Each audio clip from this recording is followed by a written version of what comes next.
जी, मैं चाह रहा हूँ कि बलूचिस्तान के अंदर जो एक खौफनाक किस्म की एक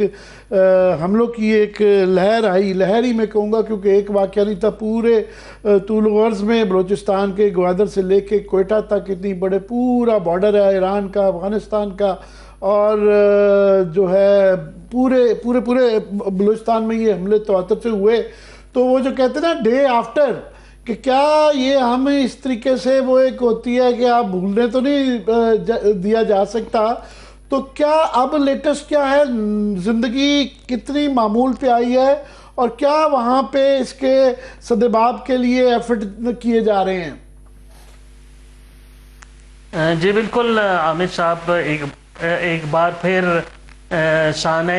31 जनवरी हुआ एक अफसोसनाक वाक़या था, जिसमें कोयटा सूबाई दारुल हुकूमत कोयटा समेत 12 शहरों में, जिसमें गवादर, पसनी, खारान, नोशकी, दालबंदीन, मस्तूंग, कलात में मुसल्ह अस्करियत अलहदगी पसंद जो है अस्करियत तंजीम ने हमले किए। और ये हमले सुबह 6 बजे शुरू हुए और फिर ये तकरीबन 12 बजे तक जो है वो जारी रहे। उसके बाद सिक्योरिटी फोर्सेस ने जो है वो ऑपरेशन शुरू किया, और जिसमें अभी तक बताया गया है कि तकरीबन 200 के करीब जो है दहशतगर्द मारे गए, जबकि सिक्योरिटी के जो है वो 18 जवान शहीद हुए, जबकि 31 सिविलियंस भी इसमें शहीद हुई है। 3 दिन हो चुके हैं इस वाक़े को। इस सूरत हाल के बाद जो है वो कोयटा शहर समेत जो दीगर इलाके हैं वहाँ सूरत हाल अभी तक मामूल पर नहीं आई है, और जो सूरत हाल है उसमें लोगों में काफ़ी खौफ व हरास पाया जाता है। 3 दिन से आप ट्रेनें बंद हैं, कौमी शाहराहों पे ट्रैफिक ना होने के बराबर है, कारोबारी सरगर्मियाँ बिल्कुल मांद पड़ गई है। अब तक पूरी तरह से जो है वो बाज़ार नहीं खुल सके, और बलूचिस्तान में वैसे ही माशरी सरगर्मियाँ ना होने के बराबर थी, और अब इस वाक़े के बाद मज़ीद जो है वो सूरत हाल ख़राब हो गई, और ख़ुसूसन जो प्रॉपर्टी है उसकी भी मार्केट बहुत नीचे चली गए। जहाँ तक हुकूमती इक़दाम हैं वो तसल्ली बख्श हैं, वो हुकूमत है या हसास इदारे हैं वो अपनी कार्रवाइयाँ कर रहे हैं, तहकीकात कर रहे हैं। और एक जो बड़ी बात है वो जो सरफराज बुगटी वज़ीर आला बलूचिस्तान है, उन्होंने अपनी प्रेस कॉन्फ्रेंस में कहा कि अब उन्होंने इस वाक़यात से निपटने के लिए ठोस और हिकमत अमली जो है वो मुरतब कर लिया, और अब जो दहशतगर्द इस कार्रवाइयों में मुलविस हैं, जो कि मारे गए या पकड़े गए हैं, जिनकी शिनाख्त होगी, और अब उनकी फैमिलीज़ जो है उनसे रब्ता किया जाएगा। और उन्होंने कहा कि अब हम किसी तौर पे भी उन लोगों से रायत नहीं करेंगे जो फैमिलीज़ हमें नहीं बताएंगी कि उनके बच्चे जो हैं वो दहशतगर्दाना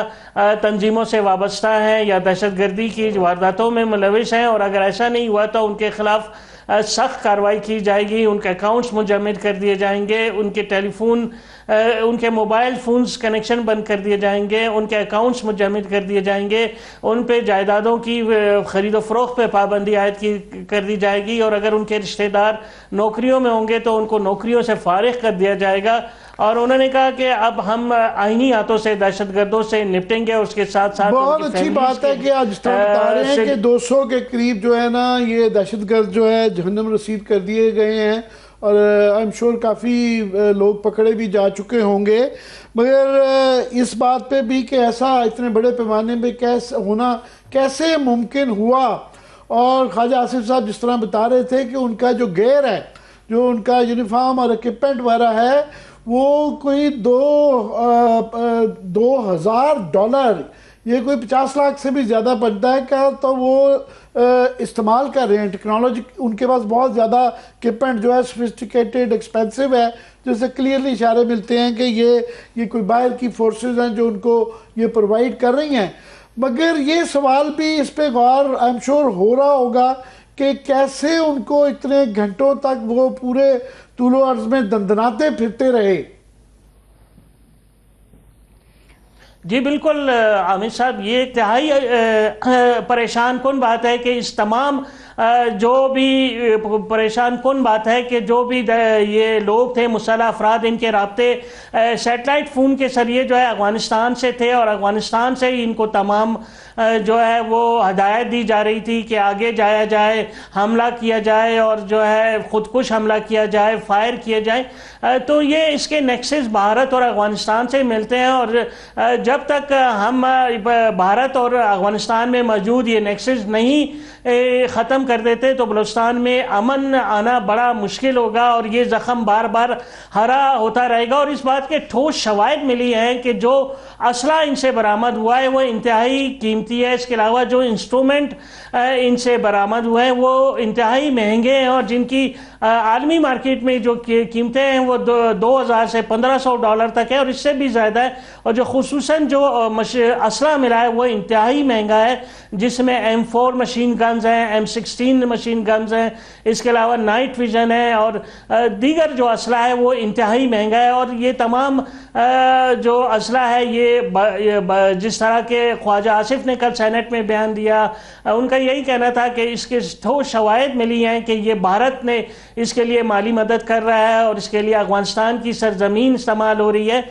तो इस चीज़ को जो है भारत का जो आप कह रहे हैं वो ये उनसे जल्दी मामलात नहीं तय हो पाएंगे और उनको अगर यहाँ पे मौका होगा तो वो ये कोशिशें ये साजिशें करते रहेंगे। अफ़गानिस्तान के साथ भी हमारे अभी मामला तय नहीं हो पा रहे, हम अपना हाउस इन ऑर्डर कर सकते हैं जो इक़दाम यहाँ पे हैं। आम आदमी, मैं पूछना चाह रहा हूँ आपसे, उसका क्या कैफियत है ज़हनी, क्या वो डरा हुआ है, गुस्से में है, परेशान है? जी हाँ, बिल्कुल। इस जो वाक़या हुआ 31 जनवरी को, इससे आम आदमी बुरी तरह मुतासर हुए और यकीन कीजिए कि वो एक सकते के आलम में कि क्या हो गया कि क्योंकि लोग जब घरों 6:03 पे ये धमाके और फायरिंग का सिलसिला शुरू हुआ और फिर 11-12 बजे तक दिन के जो है ना ये जारी रहा। और आप अंदाज़ा करें कि हमारा जो रेड जोन है जहाँ पे वज़ीर आला और गवर्नर हाउस है और सेक्रेटेरिएट, उसके गेट पे जो है वो खुदकुश धमाका हो जाता है। तो आप अंदाज़ा कीजिए कि